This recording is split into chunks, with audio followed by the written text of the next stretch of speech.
jaa ngeen jëf yéen téléspectateurs yi jaa ngeen jëf yéen suñu mbokk internet yi waxtu wi jot na li xew ci biir internet bi wala li ci net bi comme ni ngeen ko changé yéen suñu mbokk internet yi nga xamante ni yéen ñuy suivre ci Facebook Twitter wala Instagram bu TFM wala bu groupe Futur Média bu leen fàtte ni heure bi mooy heure bi nga xamante ni ci lañ leen di joxal dégtal xibaar yi nga xamante ni moo gën a yaatu wala li gën a fës ci internet ma ànd ceeg Merry Beye Diouf dañ doon photo woog di waajal dugal ay affaire ci réseaux sociaux yi moo tax ñu xaw a yéex commencé tuuti li ma wax am na wala amul photo wuñu man daal duma wax. non parfois il faut tamit ñu envoyer vidéo yi xam nga internet dara du kii.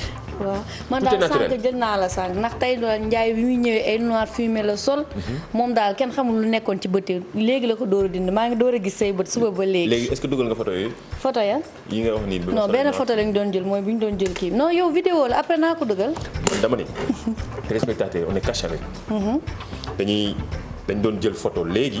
ay image balaa ñu doon démarrer émission. waaw suñu yii nii lañ doon jël photo doo ma dugal suñu yii lañ doon jël photo di ngeen ko gis suñu réseaux sociaux Ndiaye ma daal di jaaree noonu daal di nuyu suñu téléspectateurs yi ak internautes yi nga xamante ne ñoom safoo di ñu seetaan à chaque fois. heure bi saa yu jotee rek mooy heure bu baax bi donc ñu daal di leen dalal daal di ne bismillah si seen dernier numéro de la semaine. de seen émission préférée. mooy émission mooy bi mujj émission bi nga xamante ni gis nañu internautes yëpp sopp nañ ko message yëpp ñu ngi koy jot nag ak hashtag bi di sunu net muy Facebook Twitter wala Instagram jot nañu message yëpp suggestion yi aussi parfois ñenn ñi daan ne yii nañ ko ci dolli lii nañ ko ci dolli ay rubriques yu bari xam naa ne yéen bu leen topp moom waxuma la 30 minutes yi ñu am wala 25 minutes yi sax yéen da ngeen bëgg ñu journée ba suba ba nga guddi ñuy waxtaanee li nekk ci internet bi dafa xew nag internet géej la li fi xew yëpp bari na tey dinañ ci ñëw nu mu gën a yaatoo ñëpp ak ñuy xaar nag tey xam na dinañ wax man dinaa jaxas ay menaces la ñu jot ñu ne nag fu mu ne nii léegi yéen dinañ leen xaar parce que démb internet bi dafa daal di yëngu. ni mu yëngoo nag dinañ ci ñëw léegi mais en tout cas daal jot nañ ay messages de partout. ñii naan ñu ngi leen di xaar ci koñ bi dinañ am fitu. waaw relayer. non man dama ne fit sax mais est-ce que dinañ. non sérieusement loolu est-ce que dinañ ko ci boole. dafa am léegi comme message. ci Facebook bi daan ne tey yéen la ñuy xaar ba xam ne ngeen am fitu. relayer li xew ci internet. mais moom ba mi ngi toog di seetaan. depuis ba émission bi commencé ba léegi. amul far li xew ci internet bi rek la ñuy génn. dañ sensibiliser dañ leen wan action yu baax yeeg yooyu noonu yëpp mais au-delà de tout ça. yu reetaan yi dañ koy wane. yu reetaan dañ koy wane li xew daal ñu daal on a fait que notre métier. waaw luy xew la ñuy wane te fa la ñu jëm. avant boobu semaine bi wax naa la. paa yi tey dañuy envoyé paa yi laa leen tuddee parce que am nañ plus de 60 ans te dañoo ñemee réseaux sociaux yi ñoom ñoo ñuy envoyé ay vidéo ay yii naan ni message yi baax na pour yéen waaw ñoom ñoo ko gën a maîtriser mairie sax démb ba tey ñoom la ñuy débuté tey ñu jëkkee ñu image bi dégg nga lu mu wax apprécions les efforts que nos proches font pour nous parce que nous ne savons pas toujours ce que ça leur coûte lu am solo la très important. benn kilifa moom ko envoyé démb tamit. comme ni nañu tey nañu ñëwee ci nii. paa la sax. paa bu rax ndaw la. Cheikh Abdou Khadir ñu ngi koy bëggee nii la message bi nekk na message bu am solo. waaw message bu am solo la parce que nit dinañ lay jàpp di la dimbali yow nga daal di xeeb li nga xamante ne ni moom lañ lay dimbalee. te fekk ne yow xamoo ne kooku xëy na am na sacrifice bu mag bu mu def pour mën da say jàppale. donc bu kenn xeeb benn ndimbal. ak fu mu mënti jóge nag. buñ ko xeeb bu kenn xeeb benn ndimbal buy jóge ci. kii kon loolu nekk na lu am solo mais tamit xam nga mag dafa mat a bàyyi ci réew. dëgg la xam nga ñun bu ñu nekkee jeune dañuy tëlli rajax. billaay la fougue. billaay jeunesse bi. mais am na mag ñi nga xam ne expérience rek. non mais dégg ñu naan l'expérience a toujours raison. xoolal vidéo bi.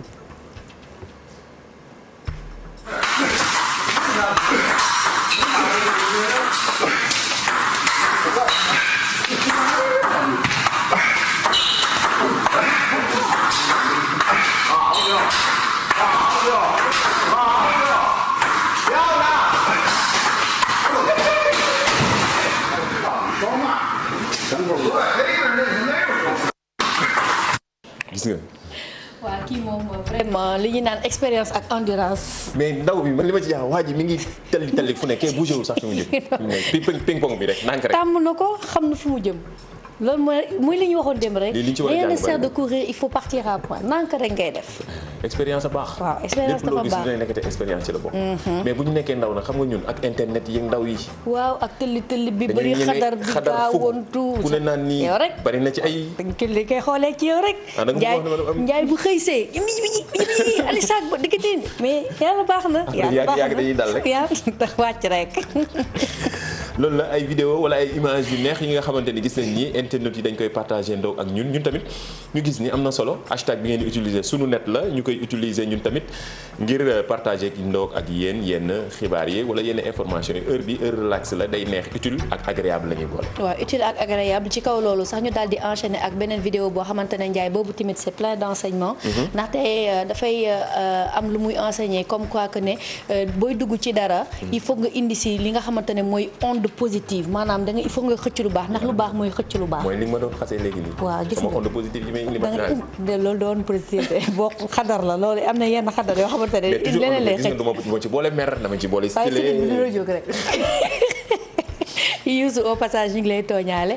donc ñu daal di seetaan vidéo bi man c'est une vidéo qui m'interpelle beaucoup te bëgg naa aussi jeunes yi xool ko bu baax parce que le positif moom mooy indi positif ak happiness. ok. Chicka bum chicka bum chicka chick bum chicka bum chicka bum chicka chick bum chicka bum chicka bum chicka bum chicka bum chick chick bum chicka bum chicka bum chick chick bum chicka bum chicka bum chick chick bum chicka bum chicka bum chick chick bum chicka bum chicka bum chick chick bum chicka bum chicka bum chicka bum chicka bum chick chick bum chicka bum chicka bum chick chick bum chicka bum chicka bum chick chick bum chicka bum lii tamit am na solo tamit. gis nga ko noonu vidéo bi neex na mooy li nga wax léegi mujjee ñëw. am li baax am lu baax ñeneen ni mujjee ko topp parce que ku nekk ak sa touche ku nekk ak sa wërsëg mais moom dafa ñëw ak onde positive am indaale li nga xamante ne mooy lu positif jëlee si happiness. mais man li ma ci jàng mooy message bi dañ ko war a jox aussi ñi ci bureau yi. xam nga rek. ce n'est pas parce que da nga yàgg ci place que. yeneen yi xel a koy mottali daal. non mais sérieusement lii c'est normal ah yii fi internet la. réseaux sociaux parfois ku nekk bind benn post ne woy fi may liggéeyee parfois nii bon le courant ne passe pas ak ñii ak ñii. mais parfois am na ñoo xam ne toujours fun. relax te ñu toujours fu baax. mooy lu ñu wax rek toujours fun toujours relax mooy gis nga mag yi dañ koy faral di wax lépp looy dugg rek indaale si li nga xamante ne moo di onde positivité. xam nga parce que loolu lu baax mooy xëcc lu baax. voilà nañ ko jàppee noonu daal. loolu positif dafa baax gars yi dañuy toujours wone aspect bi baax li gën a rafet ñu koy fësal. toujours nañu am xol bu rafet. mu nice joxewuñu ay leçons loo xamante ni lu ñuy partagé ndoog ak yéen la. d'ailleurs image bi ñu joxee internautes yee ko partagé ñoo ko posté taggé ñu ci. ak hashtag bi di sunu net moo tax ñun tamit ñu jël ne dañuy partagé ndoog ak yéen yi nga xam ne gis nañ ni am na solo li xew ci biir internet bi wax naa ko sànq dañuy boole utile ak agréable te sénégalais yi dañoo inspiré nag ci réseaux sociaux yi. waaw inspiration mais loolu jaaxal la. non inspiration bi. moo tax démb réseaux sociaux yëngu. balaa ngaa ñëw foofu. xam na bu ñu nee phrase defal benn phrase ak sant yi sant sénégalais yi. sans utiliser mot wolof. oui. gis naa ko démb. dafay compliqué. day compliqué mais inspiration am na tamit ci réseaux sociaux yi. xool image bi. loolu liggéey jox ko sa jox. loolu liggéey jox ko ndaw si c'est-à-dire lépp ay sant la. loo liggéey jox ka ndaw si. te pourtant phrase bi am na sens. inspiration sénégalaise ci réseaux sociaux yi kon nag. lii tamit dañu ciy tagee ñu gis ni am na solo am na sens ndaxte lii phrase wolof la bu ñëpp di comprendre loolu liggéey jox ko ndaw si. yow de loolu bu dina la neex loolu liggéey jox ko ndaw si. pour monsieur Diouf ñu ne ko loolu liggéey jox ko ndaw si. mais monsieur Diouf sama jëkkër la dafa war a liggéey jox ma. loolu la mu nekk ay images yi nga xam moom lañ démarré tey yi ngeen ñoo xam naa ni j'espère que kontaan ngeen ñi ngi xool message yi ku ci nekk gis na ci sa bopp ci image yi nga xam ni partagé ndaw ngeen ko ak ñun ci réseaux sociaux yi surtout page Facebook bu TFM bi nga xam ne en live actuellement ñi ngi gis commentaires yeeg seen ay messages leneen lii mooy cas bi. waaw cas bi nag. cas bu neex la parce que daal di nag depuis démb. en fait nit ñi ñu ngi koy daal di relayer ci réseaux sociaux yi. ndaxte ça concerne ki nga xamante ne mooy suñu président son excellence monsieur Macky Sall. donc ëmp leen nekk dafa demoon li nga xamante ne moo di France. daal di bàyyi ma rek ma eggali bàyyi ma dañuy dafa dem France dem rencontrer ji le président Macron. mu daal di wàcc ci oto bi nag daal di immortaliser comme d'habitude nu ñuy def. ñoom ñaar seen photo ku nekk sol masque. te moom président 2.0 la moom Macron. exactement ñu daal di ko posté ci réseaux sociaux yi mais daal sénégalais yi daal di dikkee foofu daal di def comparaison des deux costumes.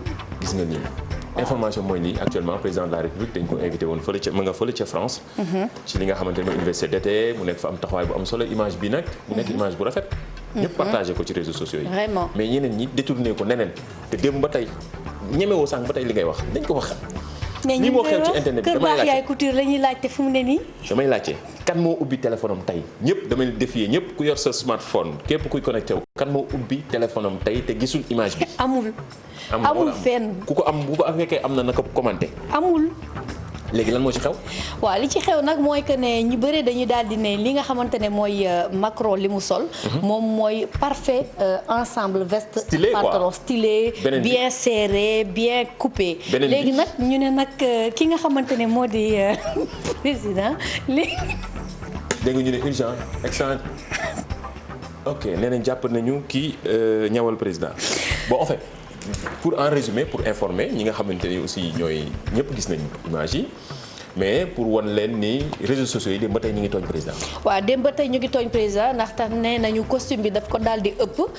léegi nag ñu daal di ne président Macron moom sol na li nga xamante ne moo di ensemble veste normale. près du corps quoi près du corps mais président Macky Sall moom daal di ñuy laajte ndax Kër Baax Yaay Couture ko ñawal. ak nit ñi aussi di laajte aussi fan la couturier boobu jóge ak tamit ndax yére bi moo ko moom wala tamit moomu ko loolu yëpp daal internet yaa ngi ko. mais réalisateur yi daf mel nañu bañ de. wane wuñu affaire yi image yaa ngi nii ok nekk na image yi nga xamante ni depuis suba. réseaux sociaux yi muy Facebook muy Twitter ku nekk ci mais dañuy tooñ nag c'est parce que dafa xew partout dans le monde. boo demee France. loolu dañ koy def lu bari souvent président Macron xale yi ci xew la tey li ñuy wax xale yi 2000 yi la dañu nekk ci internet bi détourné tooñ ci yenn images yi surtout ku ci nekk di ci gën a wane sa bopp loolu tamit ak internet ñoo ànd loolu ak internet ñoo ànd détournement d'image la mais c'est toujours sur voilà c'est affaire de reetaan la affaire de fun la voilà c'est comme c'est le dernier numéro aussi on est plus dans le fun mais bu ñu waxee dëgg rek te yàlla tax démb lii moo nekkoon kaaw réseaux sociaux yi ndaxte xam nga léegi le costume se porte très près du corps. Très serré très bien coupé alors que moom costume bi mu sol suñu jamono papa yi lañ ko daan sol. donc moo tax ñu daal di def Jojo Amani ak Kër Baax Yaay Couture. mais day am yow mii parfois nga solu tàmm nga sol lu rafet ñëpp naan démb rek a ci mujj. ak tey nga solu ñëpp naan mairie li nga sol rafet na mais parfois nga déraillé. waaw accident day am ndax nit rek lañu accident moo dal waaw accident rek day am accident moom day am yenn saa yi nga def accident waaw accident de solo accident de couleur même ñu koy tooñ ci réseaux sociaux yi. waaw ñoom ñëpp ku nekk da ngay am sa bis ku nekk da ngay am sa bis. am na benn challenge bu ma gis ginnaaw bu ñu paree ci tooñ yi ak reyri yi nga xam ni xew na ci réseaux sociaux yi depuis démb fii ci Sénégal ak visite président bi fële ca France ñëw nañ ci léegi leneen li mooy challenge bu jigéen ñi xewal.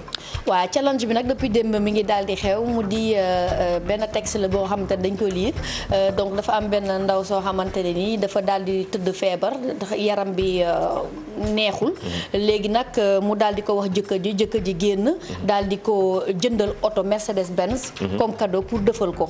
léegi nag réseaux sociaux yi jëlati ko rek léegi sama mbokk jigéen ñi ku ci nekk yaa ngi tagge sa borom kër naan ko sama bopp day metteeg sama yaram neexul pour ñoom it pour am même chose. ñu am ñoom it Mercedes Benz ñoom seen dem jëndal leen oto. waaw pourquoi pas. c'est bien. xam naa ne am nga commentaire waxal. non waxal mi ngi yéeg nii mi ngi yéeg. non li ma bëgg a wax bàyyi ko rek. non tey dañ lay tooñ kon. bàyyi ko mais en tout cas am na solo bu ñu wàcc émission bi nga wax ko de. challenge bu baax la de. bu baax la kay jigéen dañ koy teral. dañ koy def. en tout cas mi ngi noonu kon donc. di ko challenge neexal bi jóg pour góor ñi surtout. Mercedes ku nekk Benz ñëw sa jabar bu la nee sama lii day metti rek nga dem. mais même bu amulee Mercedes mën na def beneen cadeau. mën na def beneen cadeau or a ngi fi.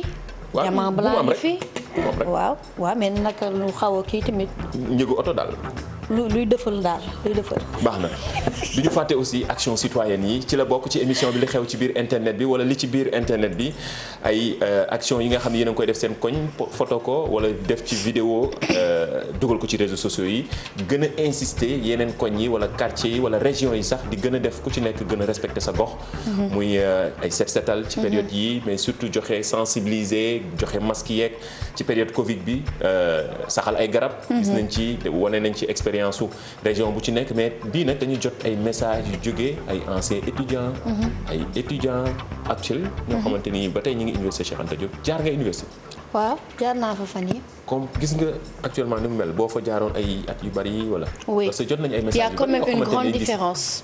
oui il y a comme l'image le montre il y a une grande différence parce que daal dinañ ko defaraat peinturaat ko dessiné waat ko même mur yi sax dañ ko peinturaat def ay graffiti et tout.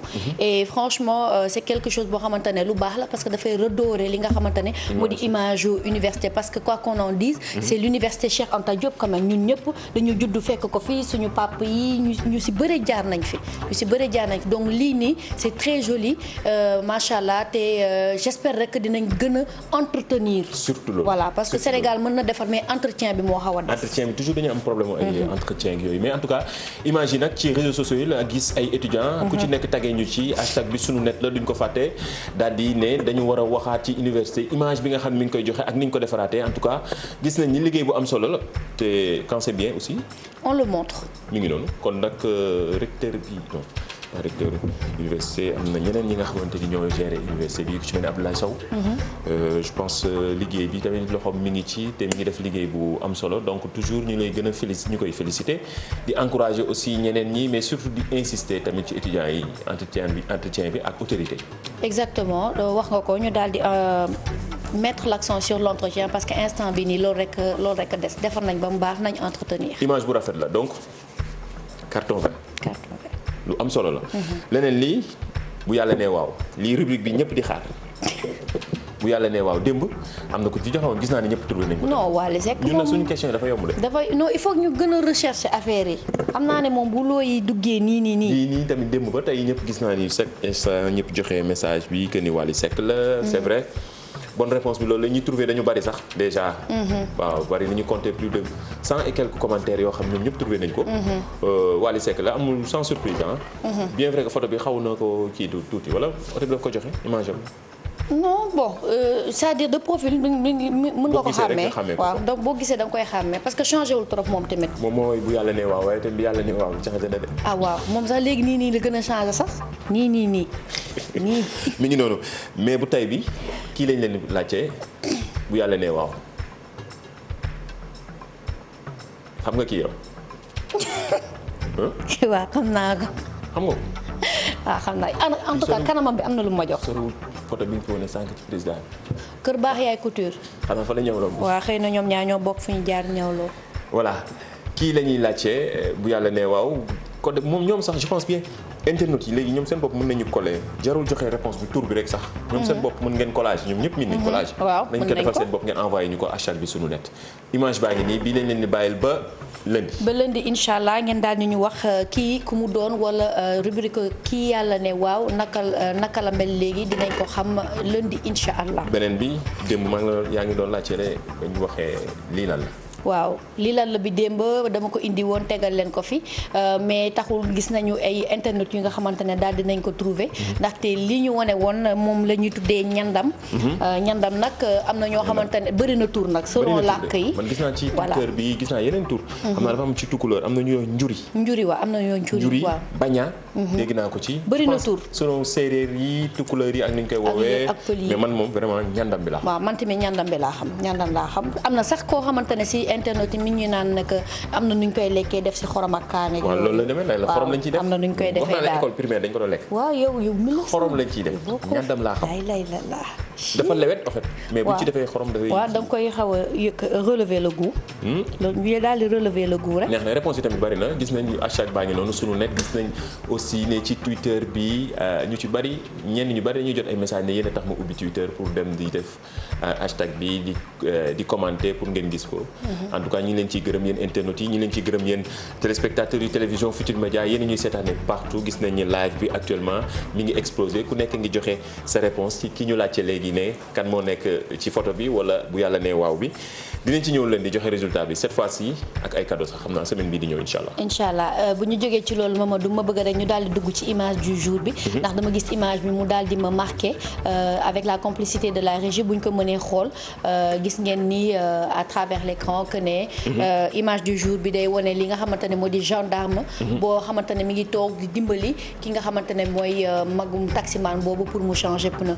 c'est une image voilà très jolie. xam nga toujours dañuy gis ci image yi policiers yeeg ci tali bi image yu xaw a kii lañ ci mais temps yi yëpp vraiment depuis bi ñu commencé émission bi ñun image bu positive yi rek yu rafet yi yu baax na lii xam nga ni dafa rafet sax dafa rafet xam nga lu rafet moom il faut ñu wone ko image bu rafet la gendarme bi mooy jàppale taximan bi pour mu defar pneu rafet na parfois nga gis gendarme yi benn taxi wala oto bu panne ñoom ci boppam ñoo ciy pousse waaw loolu dëgg la clin d'œil à tous les gendarmes wala policiers yi nga xam ñu ngi ci tali bi wala ñëpp ñi nga xam ñu ngi ñuy suivre aussi ci internet bi wala ci télévision Futurs Médias leneen li mën nañ ci ñëw ci office du bac ak seen coow yi dem semaine bi yëpp ñu ngi ci waaw semaine bi yëpp ñu ngi ci démb nag dañu daal di gis benn image boo xamante ne nii ñu ngeen koy gis naan baccalauréat 2020 donc au candidat du bac ak texte bi mais li ñu attiré suñu attention mooy que dañu bëgg a wax nit ñi il faut que ñu def très attention parce que texte bi boo ko liiree xam na ne c'est truffé de fautes et je ne pense pas que l'office du bac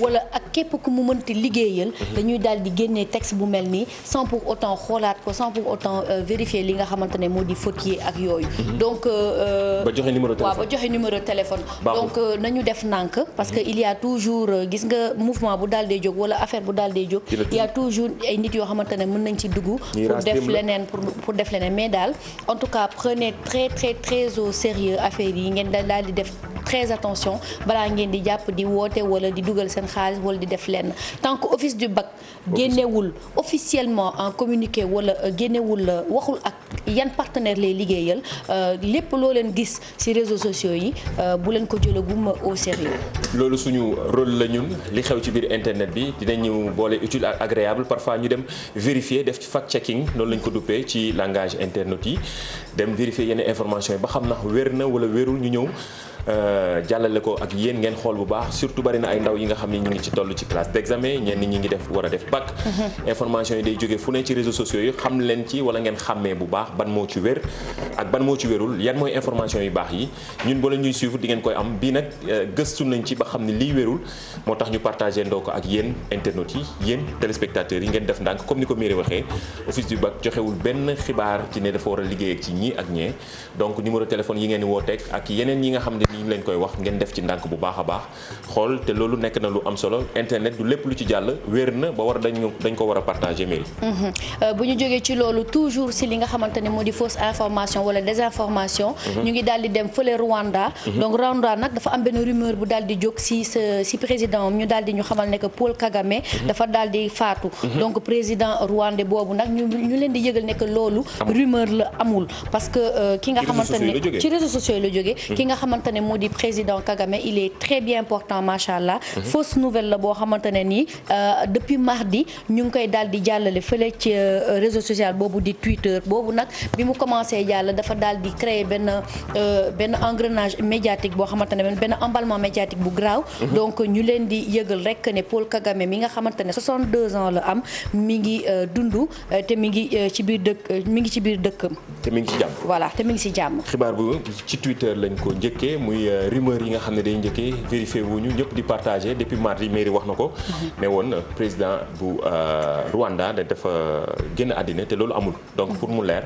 information boobu baaxul gis nañ ko ci réseaux sociaux yi te loolu wérul.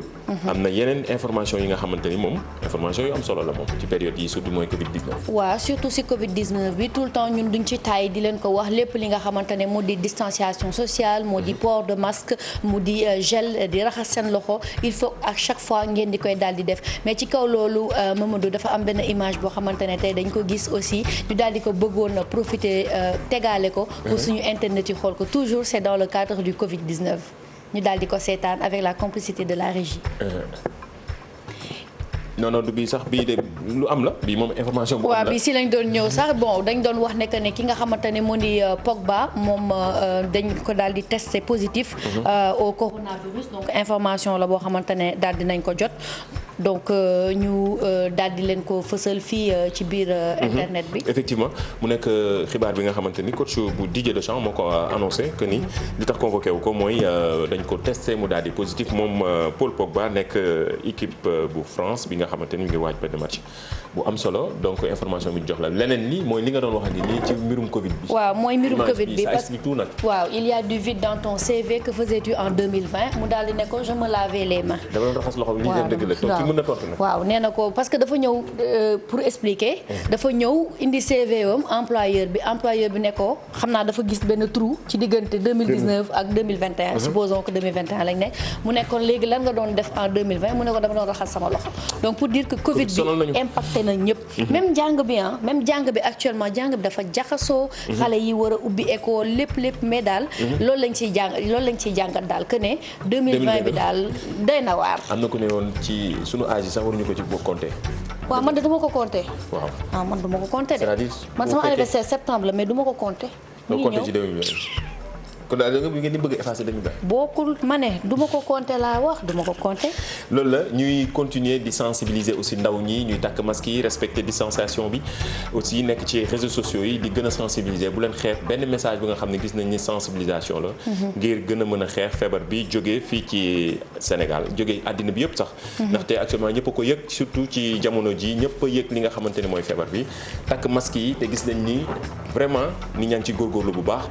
te dinañ leen indil ay image wan leen ni ci yenn arrêt yi ñu romb gis ko en temps réel que ni gars yi ñi ngi respecté bu baax takkum masque bi waxuma ñëpp nag mais ñi ngi respecté bu baax quand c'est bien surtout ndaw ñi début bi dañ doon wax naan wooy jeunes yi respecté ñu affaire yooyu mais vraiment ñi ngi góorgóorlu te parfois internautes yi envoyé ñu ay messages yoo xamante ni lu am solo la c'est encourageant toujours ñu leen di gën di encourager ngeen respecté lii di mesures barrières yi ak surtout message yi nga xam ne autorités yi wax nañ ko ñuy takkum masque bi ngir éviter Covid-19 wax nga lépp donc dinañ ñëwaat ci image yooyu mais Mamadou xanaa foofu la ñuy jaaree rek daal di tàggatoo ak suñu téléspectateurs yi ak internautes yi di leen jox dig daje lundi inchallah pour encore d'autres numéros wala d'autres nouvelles si li nga xamante ne moo di réseaux sociaux yi donc d'ici là passez un très bon week-end soxna yi mooñ leen cere yi bu baax ndaxte Tamxarit xam ngeen ne samedi la bu leen fàtte woor bu leen ko mënee ndax Ashura lay nekk donc ñu leen di jox dig daje rek